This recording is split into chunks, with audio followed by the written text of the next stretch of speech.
on Paranormal Paparazzi. What the f***?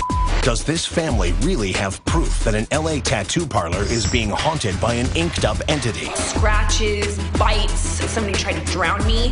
A state trooper captures something on his dashcam video. Is it a meteor? Or did a UFO crash deep in the heart of Texas?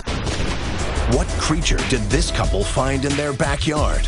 And why does Pee Wee Herman have it on his Facebook page? It's just not natural as far as I'm concerned. Plus, the Dread Central Report, celebrity tweets, and our celebrity ambush interview of the week. Join Aaron Sagers and his team of reporters as they travel the country hunting down stories of the paranormal. Hey, Impaler! On Paranormal Paparazzi. Okay. Listen up, guys. There has been a lot of wild paranormal stories out there, and I want to find out what you've been digging up in your travels. Rachel, you went out to Long Island, right? Long Island, a little town called Amityville, most known as one of the most legendary paranormal places in the country. Welcome to Amityville, New York, a town synonymous with paranormal activity. This is probably the most iconic horror film landmark in America. Oh my God, that's totally it. That is the Amityville Horror House. In 1972, Ronnie DeFeo murdered 6 members of his family in this house.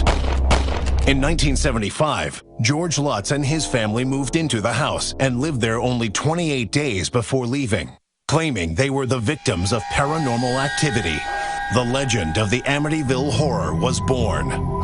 Some local divers made a discovery that may shed light on the mystery. One of the things that DeFeo, the convicted murderer, had said was that there were other people involved. He blamed his sister, he blamed his friends, he blamed everybody. We believe that a second firearm was involved. This is the site where we recovered the pistol. The diver came up with a big chunk of what looked like, asphalt, and it was actually the frame, the receiver, the handle, and the trigger guard of a pistol. Somebody disassembled it and took the barrel and the cylinder off, and what we got was the bottom half of it. Whoa, cool. Second gun. Really? Second How gun. did they know that gun was from that murder? They've actually been able to date the gun. It's from the same time period around the murders happened. Close There's no, to the house. yeah, the time lines up. There's no forensic evidence obviously left. If fingerprints not going to last at the bottom of the water. But one of Ronnie DeFeo's stories was that there was a second gunman.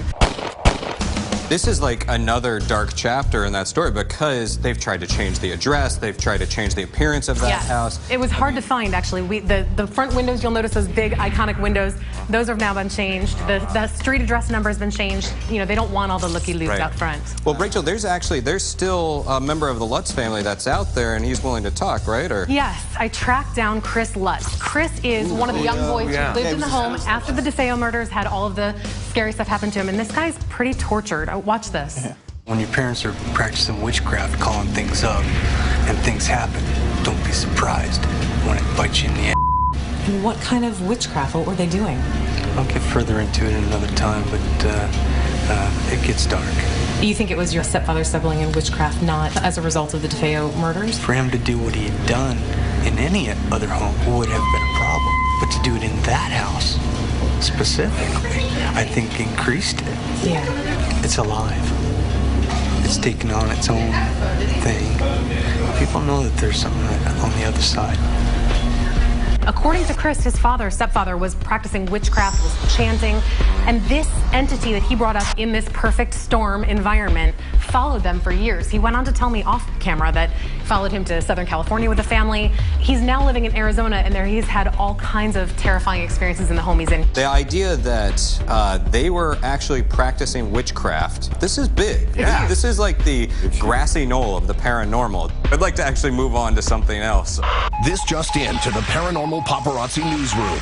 Texas is exploding with UFO activity, and some of the footage is remarkable. Little River Academy, Texas is a sleepy town not far from Austin. That's why it was big news when a local police officer captured something strange on his dashboard camera. This thing went by as you were stopped. I saw it out of the corner of my eye. First, I thought it was a shooting star. And then it got bigger and obviously started changing colors. Right after it went across and I cleared the traffic stop, I rewound the videotape and saw that I'd actually caught it on camera. The camera doesn't pick up the fireball that was going along with it. As it come across the sky, it changed colors from green to kind of orange, and like it was a big fireball. Crazy. What's so going on? Saw it. Oh, you know, there were many people, dozens of people I know of, over a span of hundreds of miles. So this was a very large object that traveled a long way in a nice, smooth trajectory across the sky. It's a really clear pattern. I mean, it looks like a definitive movement. Yeah, and of course, I wanted to get all opinions, so I interviewed an expert on UFOs. What do you think this is? I think it's a meteorite coming in. Probably from caused by some of the comets that we've been having that been coming in our orbital path between Fort Worth and Texarkana is where it came down. It did hit the ground. That's not a meteor. He said it hit the ground. Meteor. Was there any proof that it hit the ground? I have not seen any proof. That's a great question. And I got to be honest with you. I understand things can look very different on camera than they do to the naked eye. But to me, that doesn't look like a meteor. I'm with you, Josh. I've seen a lot of meteors, and that doesn't look like one to me. I've heard so many stories about these UFOs that I decided to go out into the field by myself and use some paratemporal third-generation night vision goggles. VGs. I shot the Texas sky, and look what I got. All right. What are we looking at? What? Well, there was a nice big opening in the Texas sky. You can see the stars in the background, and here we have this light. It's obviously not an airplane. It's not a helicopter. It's not blinking. It made no noise. I'm not sure what it is, but I think I may have captured one of these Texas UFOs. Well, if it's one thing, these UFOs should know, you don't mess with Texas. But beyond that, what I find really fascinating about this story, Josh, is that we have officials going on record talking about this. We have a cop that's actually willing to say, I saw something that is significant. Tattoos are forever, especially when the tattoo parlor is haunted. She was attacked by a demonic spirit that submerged her underwater.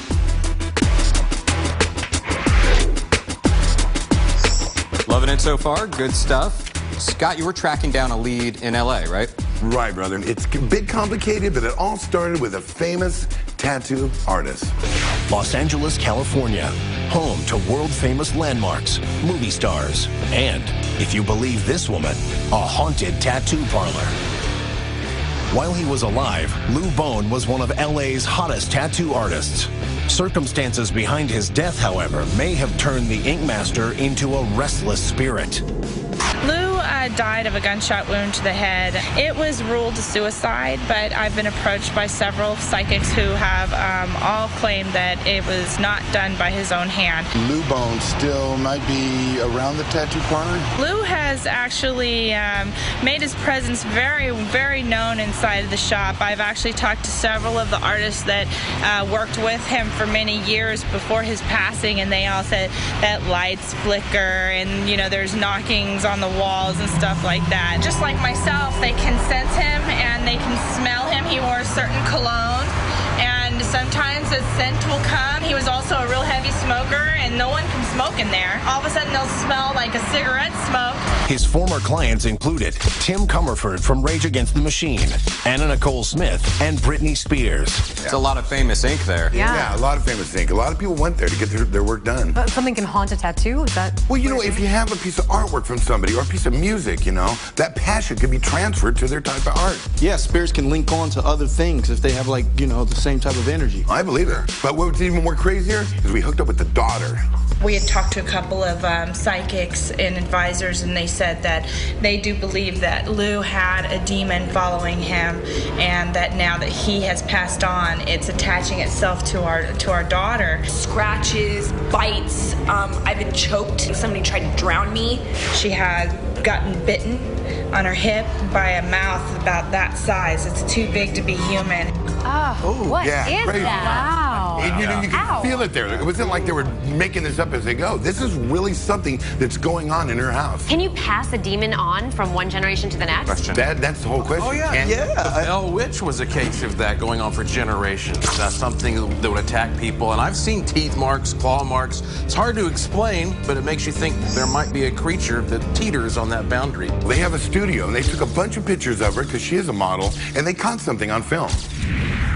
Yeah. All right. What do you think this is? What do you think we're looking at? Myself, since it is in the apartment, it could be something demonic or something that may be following her around, or it could very well be the ghost of her father, maybe protecting her. Could this be the face of a demon or a zombie? Could it be matrixing? I don't know what this is. I mean, this is definitely creeping me out. I don't know if this was a trick of photography or who knows, but I'd like to actually move on to something else. Branden, you have been bouncing up and down all day to tell me this story. What's going on out there? All right, look, I'm pumped. Jersey Shore, PA. Very quiet town, but this story right here, made a lot of noise. The Loch Ness Monster, Bigfoot, the Chupacabra. Add to that list of fantastic creatures one that resides here in the small, peaceful town of Jersey Shore, Pennsylvania, the purple squirrel. My wife told me for 2 days she had been seeing it in the yard, and I'm very skeptic about it. I went up to the supermarket to buy some groceries and get my lottery tickets, and I come back and set the trap. 2 hours later, I had him in there. We've got a little bit of the hair off of the purple squirrel. You can see the purple. Have you guys heard the song? There's a song. Oh my gosh, yeah. Do you know the song? You can call him Thor, the purple squirrel from Jersey Shore. So my wife took a couple of cell phone pics and our friends took some pictures. Once it was up on Facebook, it just started popping up all over the place. I think the very first place we saw it was Pee Wee Herman's Facebook. You can call him Thor, the purple squirrel from Jersey Shore. All right, yeah, I love that we sent you out to Bigfoot country and you found a purple squirrel. They had the song. Do they still have it? Yeah, what happened to it? No, they don't have it. They let it go. Oh, come on. They let it go. They think that squirrels belong out in nature, so I went out to go hunt for it. We're going up Route 44, Pine Creek, that will take you up to approximate area where I left the squirrel. Okay. This is generally the area where I left it go in. Just took off running or what? Just took off running. You know, a squirrel could be out here right now. It could be anywhere, you know. It could be watching us from deep underneath the water, just taking a bath, cleaning all this purple fur. We don't know.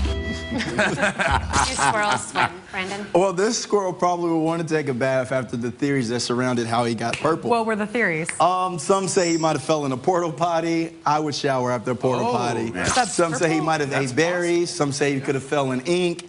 No one's under the impression that he was born that way, but how cool would it be if it was? Well, in Brevard, North Carolina, they have white squirrels. White squirrel, purple dye. Could be. You never know. Okay. Hard-hitting report in there. Good deal. Is there such thing as a haunted object? We'll talk to somebody who might know. It's time for the Dread Central Report. Monsterpalooza is an annual event designed to give horror fans a chance to see some of their favorite creatures up close. Monsterpalooza is basically a show that highlights the world of practical effects. Monsters, creature creating, everything that goes into what you see on the screen. I wanted the Rick Bakers, the Mike Westmores of the world to be accessible. I wanted to bring those folks to the foreground.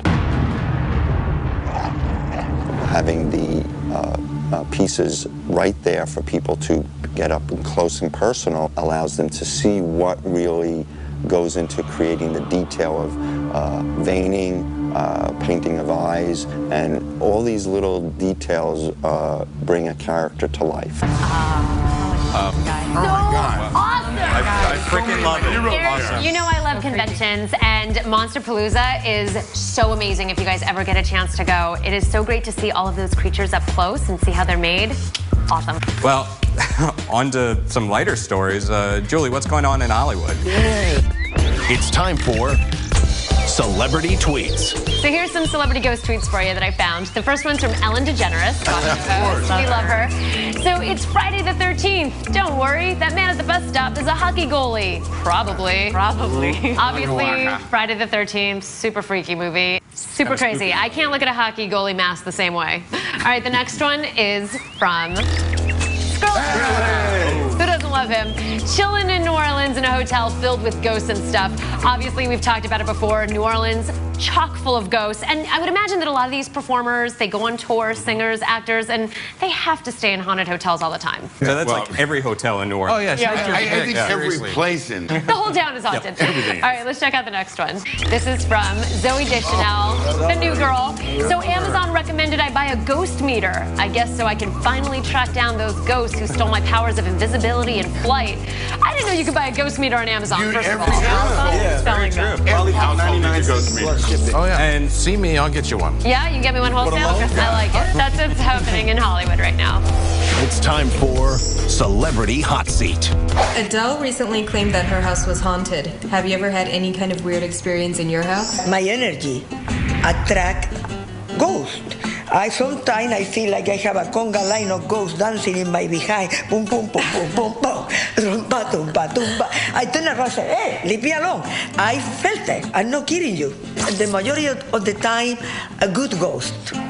Because I have an experience, Sona, that is unbelievable. A few Christmas ago, it's a store, but it's dark, it's very, very, very late, and out of the blue, an old lady, but real old, go near me and said, you should never walk alone at that time.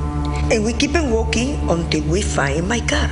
I go to the car, I open the trunk, I start putting a few gifts, and I turn around and I say, okay, I said, now, why don't you go into the car? She was gone. Forever. The lady disappeared. Every time I drove by, I said, you still there?